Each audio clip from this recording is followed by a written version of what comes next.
The 2016 unrest in Kashmir, also known as the Burhan aftermath, refers to a series of violent protests in the Muslim-majority Kashmir Valley in the Indian-administered state of Jammu and Kashmir.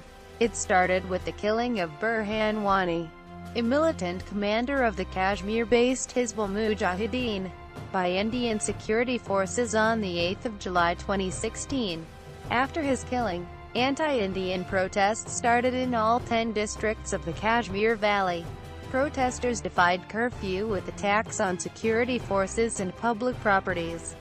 Curfew was imposed in all 10 districts of the valley on the 15th of July and mobile services were suspended by the government. Kashmir Valley remained under 53 days of consecutive curfew, which was lifted from all areas on 31 August. However, was reimposed in some areas the next day. Jammu and Kashmir police and Indian paramilitary forces used pellet guns, tear gas shells, rubber bullets, as well as assault rifles, resulting in the deaths of more than 90 civilians, with over 1,500 civilians injured. 2 security personnel also died while over 400 personnel were injured in the riots. Background: in late 2015 and early 2016, observers of Kashmir reported growth in homegrown militancy and radicalization of the Kashmiri population. Several reasons for this trend have been cited, such as the absence of a political dialogue, the lack of economic opportunities, frustration due to high unemployment, excessive militarization of the public space, and repeated human rights violations by the security forces. According to scholar-journalist Haris Zargar, the increasing radicalization represented a counter-reaction to the shaping of the nationalist identity in India based on its rising middle class and Hindu nationalism. The rise of forceful Hindu nationalism affected how Kashmiri Muslims viewed the Indian state and reshaped their Kashmiri Muslim identity. The communal polarization in India and the violence targeting Muslims are widely discussed in Kashmiri homes.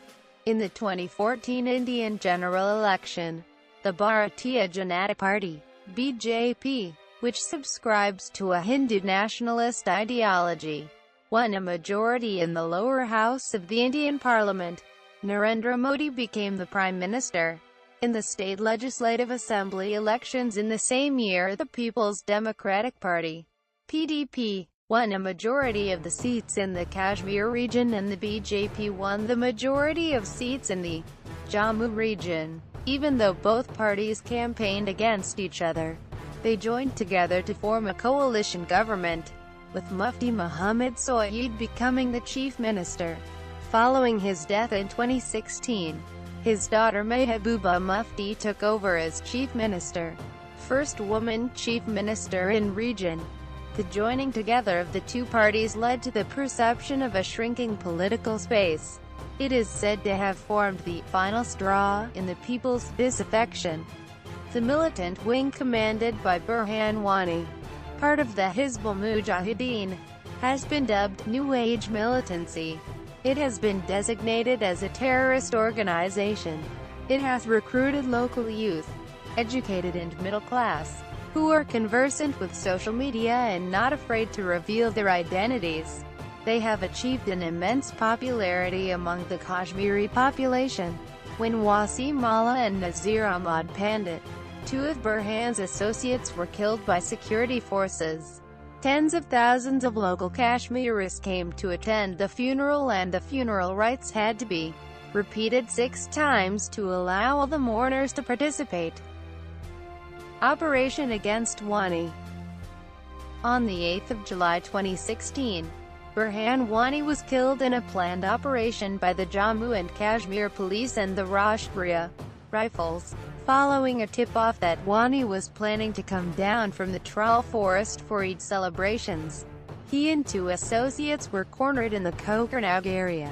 According to police officials, after an exchange of fire, the house in which the militants were holed up was bombed, killing all 3 militants.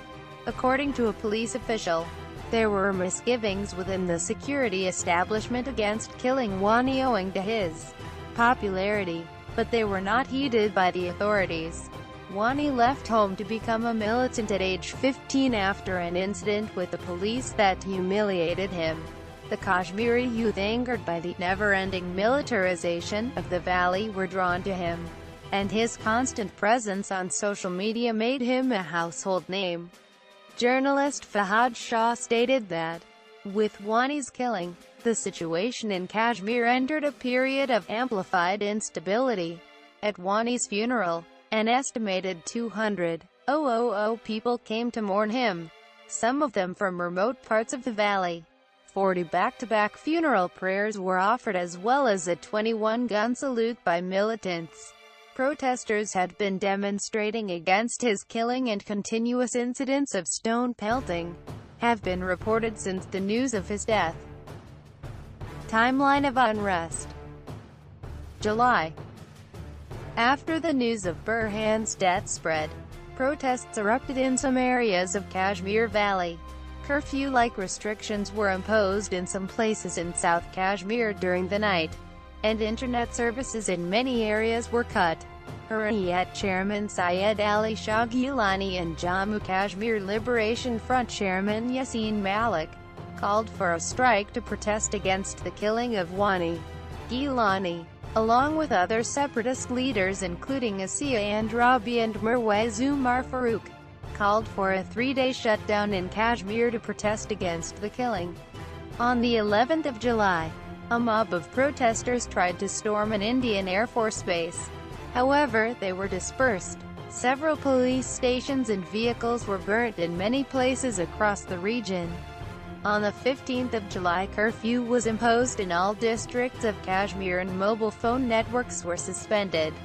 Hurriyat chairman Gilani on the 16th of July wrote a letter to several international bodies and heads of states in several countries outlining 6 measures that the Indian government should take for return of normalcy in the valley, acceptance of Kashmir's disputed status along with right to self-determination, demilitarization of the valley, repealing of AFSPA and the Public Safety Act, release of all political prisoners in Kashmir along with restoration of their right to political activity, allowance to all international human rights and humanitarian organizations for working in the state and ensuring free political space to all parties in the state.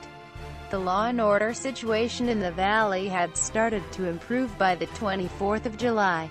In view of this, curfew was lifted from Ganderbal, Bajam, Bandipora, Barmala districts and parts of Srinagar city, with Section 144 of Code of Criminal Procedure still remaining in force in the areas. On the 28th of July, the shutdown was extended till the 31st of July. August. On the 1st of August in Srinagar, protesters attacked State Education Minister Naeem Akhtar's residence with petrol bombs. Akhtar and his family were not present at the time. The unrest also started spreading to the Chenab Valley region of Jammu Division in August, with shutdowns being observed in Kishwar, Doda, Banihal, Badarwa and Thatri. Protests against civilian casualties in Kashmir took place in Doda with people shouting pro-freedom slogans. Most parts of Kashmir were placed under curfew on the 13th of August in view of the weekend protests called by separatists. On the 17th of August, a march called by the separatists to the office of UNMOGIP in Srinagar was stopped by security forces who arrested the separatist leaders and sealed all roads leading to the office. The protesters then held sit-in protests.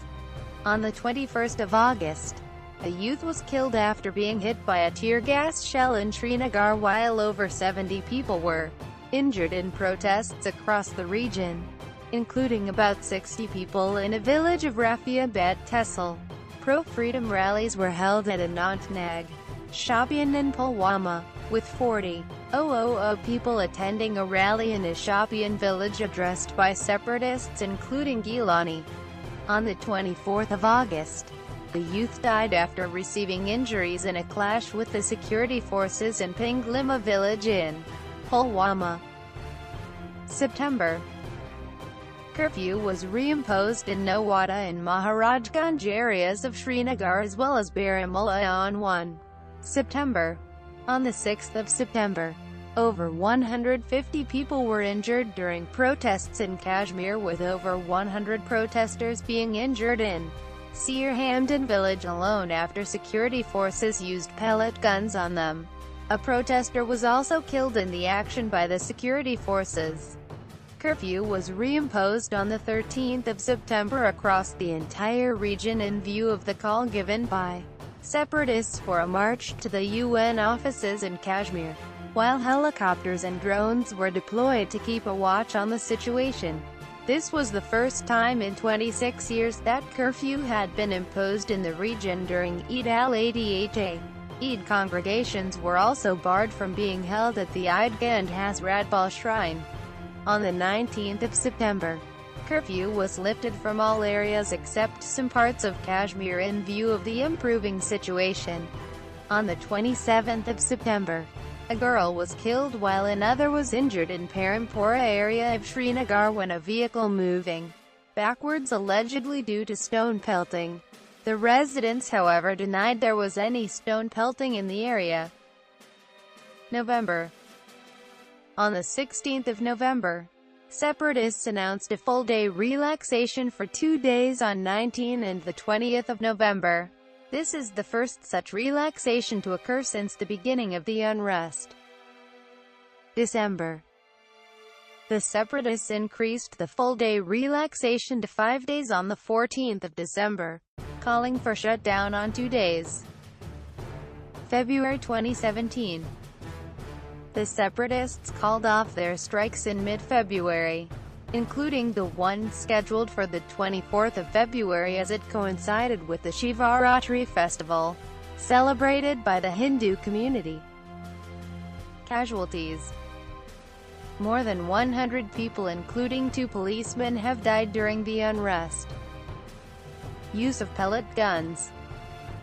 Indian security forces trying to control the Kashmiri agitators have used pellet guns, which, although billed as non-lethal, led to a high number of casualties including permanent eye injuries. 77 people were injured, with 2 killed and many losing their eyesight. A team of 3 eye specialists from the All India Institute of Medical Sciences in New Delhi, headed by ophthalmologist Professor Sudarshan K. Kumar, reached Kashmir to help the local doctors in treating the pellet gun injuries. After watching the condition of patients in the hospital, they described it as a warlike situation.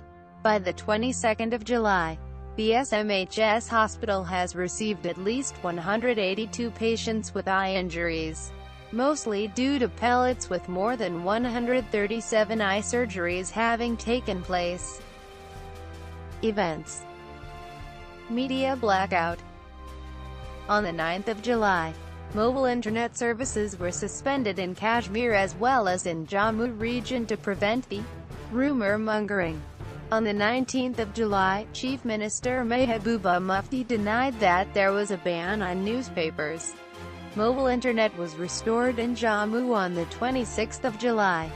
On the 12th of September, the state government ordered suspension of all internet services and mobile phone services in Kashmir, excluding postpaid connections of BSNL for a period of 72 hours. Newspaper ban.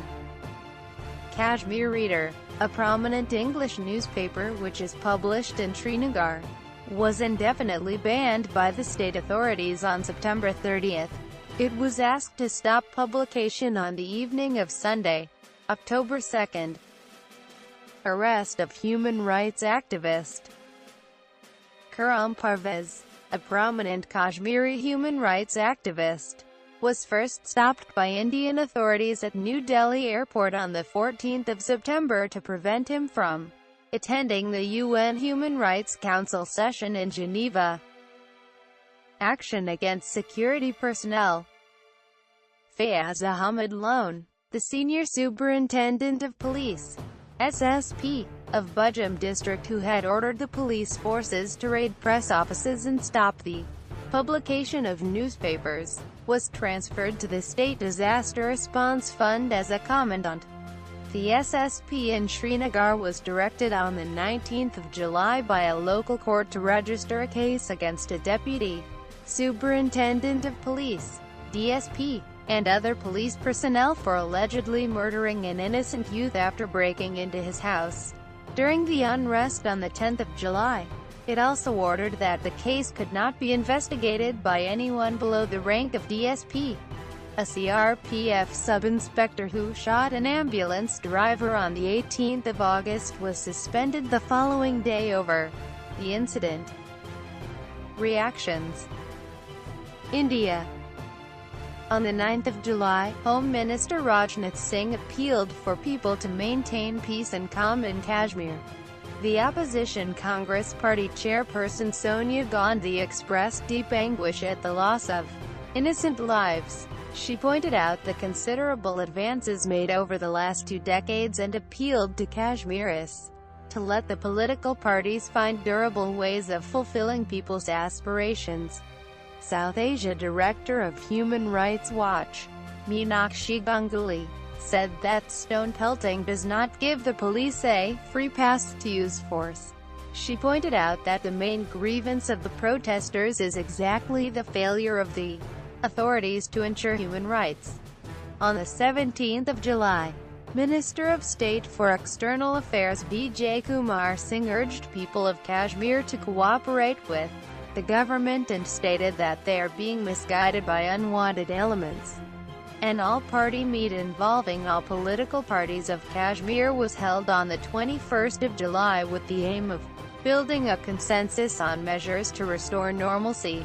The Jammu and Kashmir National Conference boycotted the meeting, blaming the government for the situation in the valley.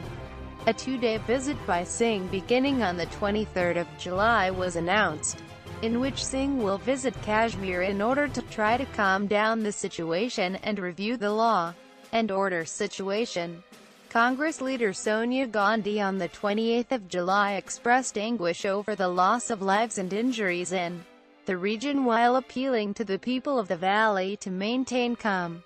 An all-party conference on the unrest was announced on the 10th of August along with a visit by an all-party delegation to the region to hold talks with various sections.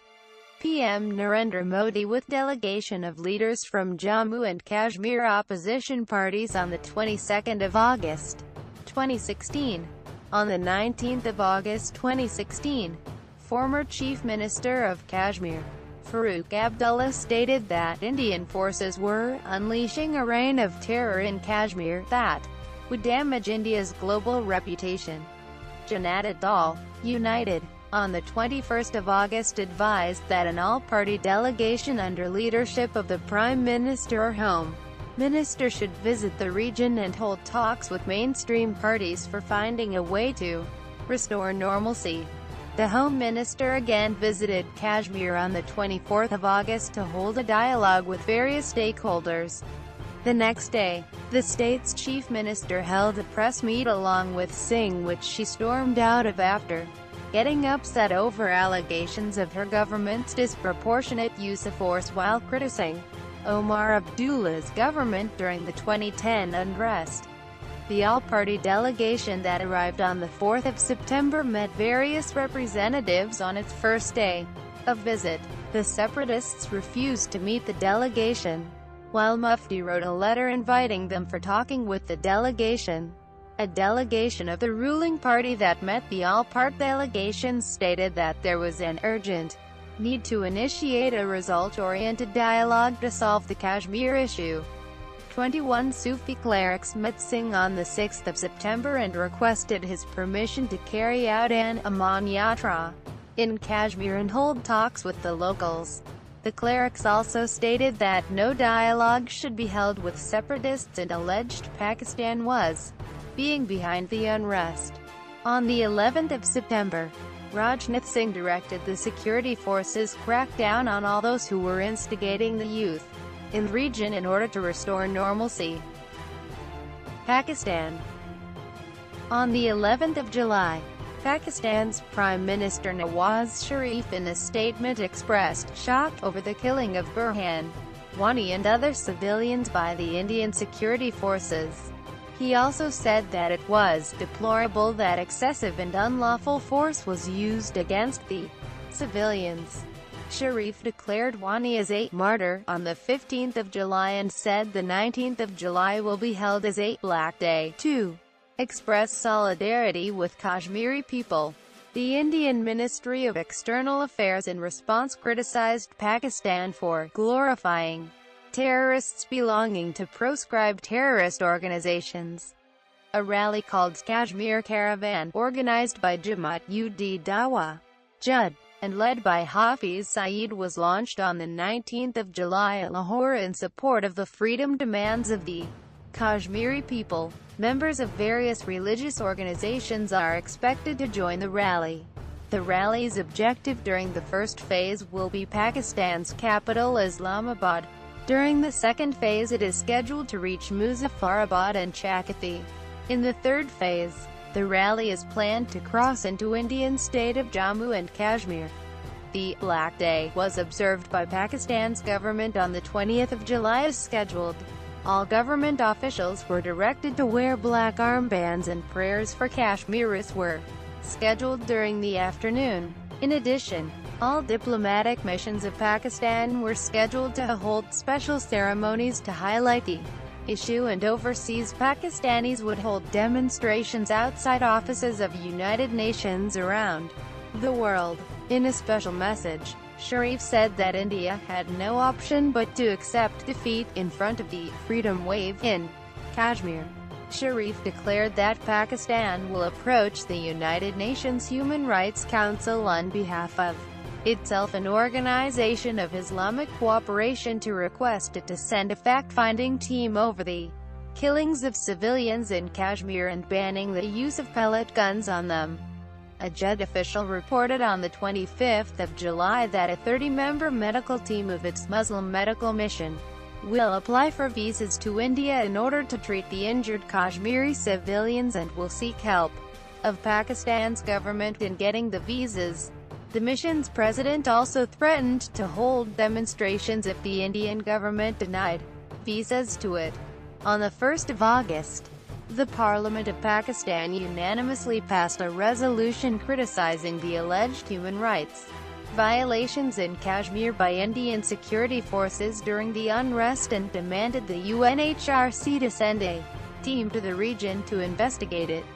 On the 1st of September, Foreign Office spokesperson Nafiz Zakaria stated that Sharif had written another letter to Ban Ki-moon alleging the situation in Kashmir was deteriorating and requested him for sending a fact-finding mission to probe alleged human rights violations in the region. On the 13th of September, Nawaz Sharif dedicated the festival of Eid al-Adha to sacrifices of Kashmiris, and stated that their voices cannot be suppressed through force. President of Pakistan Mamnoon Hussain in a message also stated that people of Kashmiris were atrocities for their demands of self-determination and Pakistanis must support them. United Nations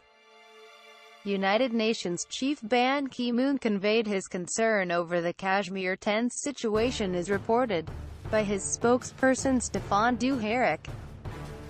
United States spokesperson John Kirby, while briefing the media in Washington on the 12th of July, said that the United States was concerned about the violence in Jammu and Kashmir, during which 30 people have been killed by Indian forces.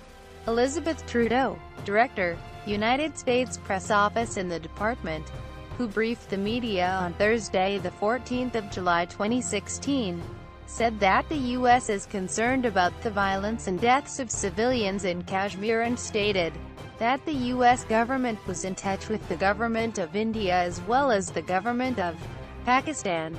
Kirby again addressed the situation in the valley during late July, expressing his government's concern about the violence in Kashmir and called on all sides to find a peaceful solution, while stating that the American government was in close touch with the Indian government over the issue.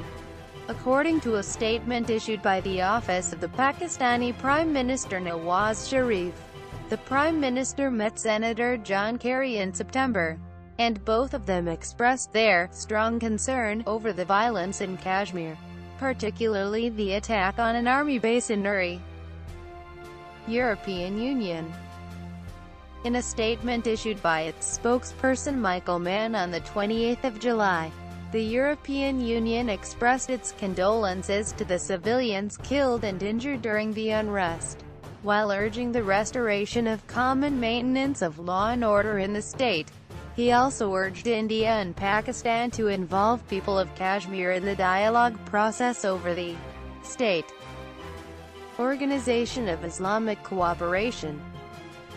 In July 2016, Organization of Islamic Cooperation's OIC, Independent Permanent Human Rights Commission expressed serious concern over alleged human rights violations in Jammu and Kashmir by the Indian military and paramilitary forces. On the 19th of September, the OIC's contact group on Kashmir met on the sidelines of the 71st session of the UN General Assembly. China. The spokesman of China's foreign ministry, Lu Kang, in a statement to the press, expressed the government's concern over the casualties due to the unrest and called for a proper settlement of the Kashmiri issue through peaceful means. Turkey. Turkey's Foreign Minister Mevlut Cavusoglu, in a joint press conference with Pakistani Prime Minister's Foreign Advisor Sartaj Aziz on the 2nd of August, said that his country backed Pakistan's position of sending a team from the Organization of Islamic Cooperation in order to probe the alleged human rights violations in Kashmir. He also said that his country hoped the Kashmir issue will be resolved through dialogue. Italy. Pakistani media reports claimed that Italy's Defense Minister Roberto Pinotti, while on a visit to Pakistan, said the use of force and lethal weapons by security forces against civilians was unbearable. Belarus. A press release by Pakistan government mentioned that Belarusian President Alexander Lukashenko, during his visit to Islamabad in October 2016, exchanged views on the situation in Kashmir with his Pakistani counterpart, Nawaz Sharif. The two delegations released a joint statement underlining the need for resolution of all outstanding issues between Pakistan and India, including the Jammu and Kashmir dispute, through peaceful means and in accordance with UN Security Council resolutions. Amnesty International. Amnesty International accused Indian security forces were using arbitrary and excessive force to deal with the protests in Kashmir. It also stated that their actions were a violation of international standards and were leading to a worsening of the human rights crisis in the state. The organization also criticized the use of pellet guns, stating they had been used 100 times in Kashmir during the first week of September 2016, even though its use was meant to be rare. It called for their ban, stating they were dangerous, and also expressed concern at the deployment of PAVA shells in the state, as they could be used in an arbitrary or indiscriminate manner. Human Rights Watch. In July, the Human Rights Watch, HRW, urged Indian authorities to credibly and impartially investigate the use of lethal force in Kashmir. Reactions against use of pellet guns. Human rights organizations like Amnesty International have asked the Indian government for prohibition on the use of pellet guns during street demonstrations against stone-throwing protesters. In response to the high casualties caused by use of pellet guns, Rajnath Singh announced that a panel would be set up to look for alternatives to pellet guns. The Jammu and Kashmir High Court on the 23rd of July advised the government to discontinue the use of pellet guns. In an affidavit filed before the court on the 17th of August, CRPF told the court that the guns were only used in extreme situations and their withdrawal will result in CRPF personnel resorting to the use of rifles, which might lead to an increase in fatalities. On the 6th of September, the state government justified the use of pellet guns before the state's high court, stating they were a modern method to deal with violent protesters, and contended that a court couldn't recommend how law and order situations are to be handled. It also claimed that pellet guns were not compatible with the standard operating procedure of firing below the knees, as the pellets spread to a diameter of 6 meters when the gun is fired.